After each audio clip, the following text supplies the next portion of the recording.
আসসালামু আলাইকুম। সীমাজ কিচেনে সবাইকে ওয়েলকাম জানাচ্ছি। চলে এসেছি আজকে আপনাদের সামনে চিংড়ি মাছের রেসিপি নিয়ে। এভাবে যদি মজাদার করে চিংড়ি মাছ রান্না করেন, বাসার সবাই অনেক পছন্দ করবে। তার সাথে সাথে যদি মেহমানকে খাওয়ান, তারাও অনেক প্রশংসা করবে। রান্না যদি দেখতে ভালো হয়, তাহলে কিন্তু খেতেও ভালো লাগে। বোঝা যায় সেটা অনেক টেস্টি হয়েছে। চিংড়ি মাছগুলোকে ভালো করে পরিষ্কার করে নিয়েছি। আর এখন এগুলোকে তেলে ভেজে নেব। তার জন্য সামান্য একটু হলুদ গুঁড়া, সামান্য একটু মরিচ গুঁড়া আর সামান্য একটু লবণ দিয়ে ভালো করে মাছগুলোকে মাখিয়ে নিতে হবে। হাত দিয়ে আস্তে আস্তে মশলাগুলোকে মাছের গায়ে সুন্দর করে মাখিয়ে নিতে হবে। আর চিংড়ি মাছগুলো কাটার সময় অবশ্যই চিংড়ি মাছের পিঠে যে একটা রগ থাকে কালো কালো, সেই রগটাকে ফেলে দিবেন। আর লেজের অংশে ছোলাটা রেখে দেবেন, খোসাটা রেখে দেবেন। তাহলে চিংড়ি মাছটা আস্ত থাকবে, ভেঙে যাবে না। এটা রান্না করতে আপনার সুবিধা হবে। তা এখন কিন্তু আমার মাছগুলো মাখা হয়ে গেছে। এখন এগুলোকে আমি তেলে ভেজে নেব। চুলায় একটা ফ্রাই প্যান বসিয়েছি আর এখন মাছগুলোকে দিয়ে দিচ্ছি। তো মাছের যে বড় বড় পাগুলো কিন্তু আমি ভাজবো না, ওগুলো মশলা কষানোর পরে এমনিতেই দিয়ে দেব। তো চিংড়ি মাছটাকে আমি সামান্য একটু নেড়েচেড়ে উল্টে পাল্টে হালকা করে ভেজে নিচ্ছি। আর এগুলো বড় সাইজের চিংড়ি মাছ ভাজা শুরু করলেই কিন্তু মনে হয় যে এ বাসায় চিংড়ি মাছ রান্না করা হচ্ছে, এমন একটা ঘ্রাণ ছড়িয়ে পড়ে। আর এই চিংড়ি মাছগুলো কিন্তু আমাদের গ্রামের বাড়ির পুকুরের চিংড়ি মাছ। বুঝতেই পারছেন অনেক টেস্টি হবে। এখন কিন্তু আমার চিংড়ি মাছগুলো ভাজা শেষ, এগুলোকে আমি তুলে রাখছি। আর তারপর সব রকম মশলা কষিয়ে এটাকে রান্না করব। আর মশলা যখন কষাবেন, মশলাটাকে খুব সুন্দর করে কষাবেন। যত ভালোভাবে মশলাটা কষাতে পারবেন, রান্নাটা কিন্তু তত বেশি মজাদার হবে।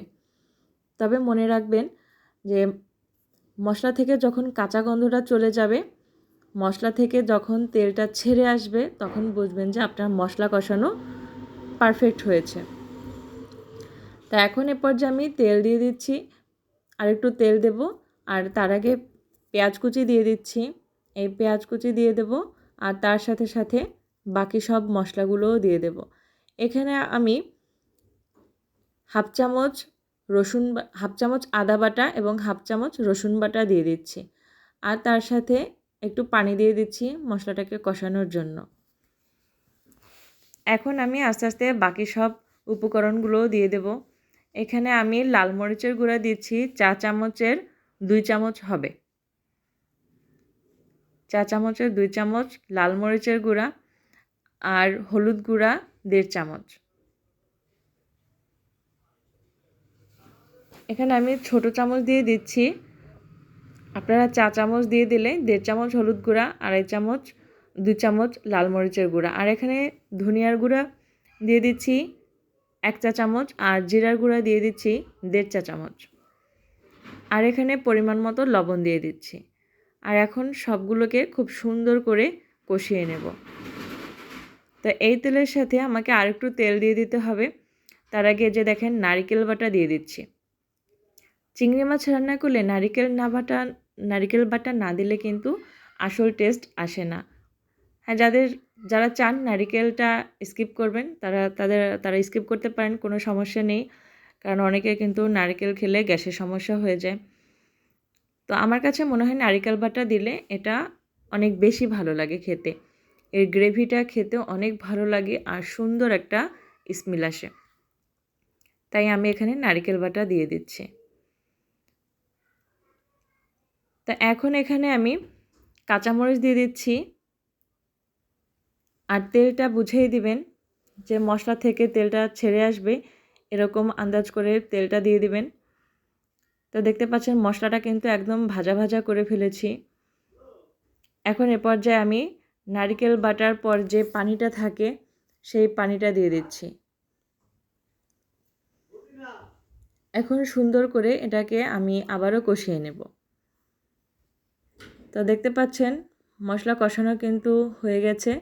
এখন এ পর্যায়ে আমি চিংড়ি মাছ দিয়ে দিচ্ছি। একটু ঝোল থাকা অবস্থাতেই চিংড়ি মাছটা দিয়ে দিচ্ছি। চিংড়ি মাছটাকে এই মশলার সাথে কষিয়ে নেব সেজন্য। তো একটু হালকা হাতে নেড়ে চেড়ে দিচ্ছি, যাতে মশলাগুলো চিংড়ি মাছের গায়ে ভালোভাবে ঢোকে। তো এভাবে মাছটাকে সুন্দর করে এই তেল মশলার সাথে কষিয়ে নেবেন। আর এ পর্যায়ে কিন্তু খুব সুন্দর একটা স্মেল আসছে। যেহেতু আমি ইলেকট্রিক চুলায় রান্না করছি, নিচ থেকে কিন্তু বারবার লেগে আসছে, যেহেতু মশলাটা একটু ঘন মশলা, সেজন্য একটু পরপরই আমাকে নেড়েচেড়ে দিতে হচ্ছে। তো এ পর্যায়ে কিন্তু মশলা কষানো হয়ে গেছে, যে আপনারা দেখতে পাচ্ছেন। এখন এ পর্যায়ে আমি পানি দিয়ে দিচ্ছি। আর একটু পানি দিয়ে এটাকে রান্না করে নামিয়ে নিলেই হয়ে যাবে। বাসায় ছোট থেকে বড় চিংড়ি মাছ পছন্দ করে না এমন মানুষ কিন্তু খুঁজেই পাওয়া যাবে না। আর এভাবে যদি রান্না করে সার্ভ করেন, আশা করছি সবার অনেক পছন্দ হবে। এ পর্যায়ে আমি দিয়ে দিচ্ছি ধনেপাতা কুচি। এটা আপনারা চাইলে দিতে পারেন, না চাইলে স্কিপ করতে পারেন। তবে আমার কাছে মনে হয় ধনিয়া পাতা দিলে চিংড়ি মাছের পুরো সেন্টটাই অন্যরকম আসে।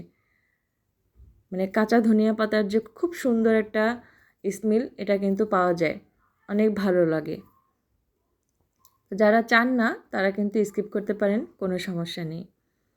আমার কাছে খুব ভালো লাগে ধনিয়া পাতা দিলে, যে কোনো মাছ রান্নায় ধনিয়া পাতা দিলে আমার খুব ভালো লাগে, সেজন্য দিয়ে দিচ্ছি। তো এখন অপেক্ষা করছি ঝোলটা টেনে আসা পর্যন্ত।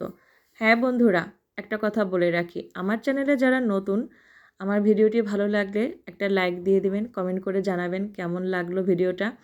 আর আমার চ্যানেলটিকে সাবস্ক্রাইব করে পাশে থাকবেন যারা ইউটিউব চ্যানেল থেকে দেখছেন। আর যারা ফেসবুক থেকে দেখছেন, আমার পেজটিকে ফলো দিয়ে পাশে থাকবেন। তা এই ছিল আমার চিংড়ি মাছ রান্না।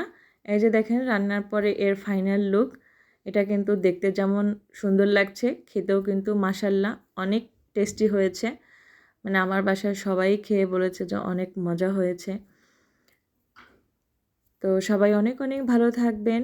আর আমার ভিডিওটি ভালো লাগলে কিন্তু অবশ্যই একটা কমেন্ট করে জানাবেন, একটা লাইক দিয়ে দিবেন। আর এখন কিন্তু এই চিংড়ি মাছ দিয়ে ভাত খাওয়ার পালা।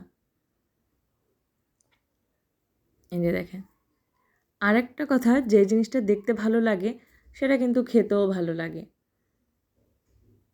এই যে, তো এখন আমি ভাত খাবো। চলুন আপনাদের সঙ্গে সেই ভিডিওটাও শেয়ার করি। এই যে দেখেন, মানে মশলাটা এত টেস্টি হয়েছে যে আমি আর বসে থাকতে পারলাম না। আমার জিভে জল চলে এসেছে, মনে চাচ্ছে যে আমি এখনই খাই। তো সবাই অনেক অনেক ভালো থাকবেন, সবাইকে অনেক অনেক শুভেচ্ছা। আল্লাহ হাফেজ।